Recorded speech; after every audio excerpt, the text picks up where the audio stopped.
When the OnePlus 15T came out, I was impressed by what they managed to fit into a small body.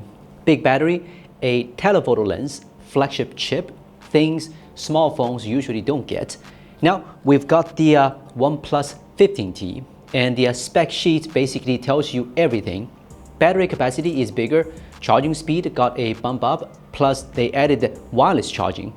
The telephoto lens got an upgrade, fingerprint is now ultrasonic, water resistance level are all covered, pretty much a full upgrade across the board. But two things remain debatable, the screen and the ultra-wide camera. I'm sure that won't bother everyone, so if you're already sold and want to pre-order, Geek Wheels has it, link down below. But if you want to see it first, let's unbox it. As you can see, it's the classic red OnePlus box. First layer, same as always, a small black box. Inside, you will got a case and a quick start guide. The case actually feels pretty nice, smooth texture, good grip. It's not one of those flimsy ones you throw away immediately. This one you might actually keep on. Next up, the phone itself. Underneath, you've got a 100-watt charging brick and a USB A to C cable. Still in the box, not a given these days. Now, the phone. We've got the white version, 12 gigs plus 256 gigs. There's also brown and green. Compared to the 13T, the design hasn't changed much, but a few things are worth noting. First, the bezels. They are down to 1.1 millimeters on all four sides. It's noticeably slimmer. The black border around the screen is just less.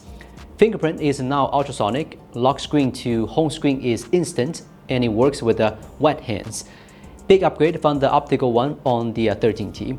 Materials, aluminum alloy frame, fiber reinforced plastic bag, feels solid, not slippery. It feels like a flagship, just smaller. Now, the one thing that has changed, the weight. I measured it, it is at 196 grams. The 13T was 185 grams. So yeah, it's heavier. For a small phone, that's not exactly ideal. But here's the thing, you can't have your cake and eat it too. You want a 7500 mAh battery in a 6.3-inch body, something needs to give. In this case, it's the weight. Does it feel heavy in hand? Not really. It's dense, not bulky. You notice it, but it's not uncomfortable. That's the price you pay for that battery. The screen is a 6.3-inch panel, 165 Hz this time, so it's noticeably smoother than the 13T. Bright enough for outdoor use. One trade-off though, it's LTPS instead of LTPO, means it's a bit less power efficient, but you get that higher refresh rates. So smoother scrolling, slightly shorter battery life.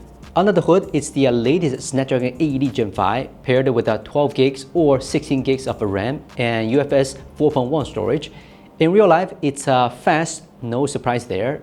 App switching, scrolling, multitasking, all smooth. You can see our benchmark result on screen. Software-wise, it's running ColorOS 16, so it's essentially the same experience you'd get on the Oppo flagship. It's clean, it's stable, and it's packed with features. Some useful, some you'll probably never touch. Now, the camera, this is where things get interesting and a bit frustrating. You've got a 50 megapixel main sensor, good in daylight, decent in low light, nothing to complain about.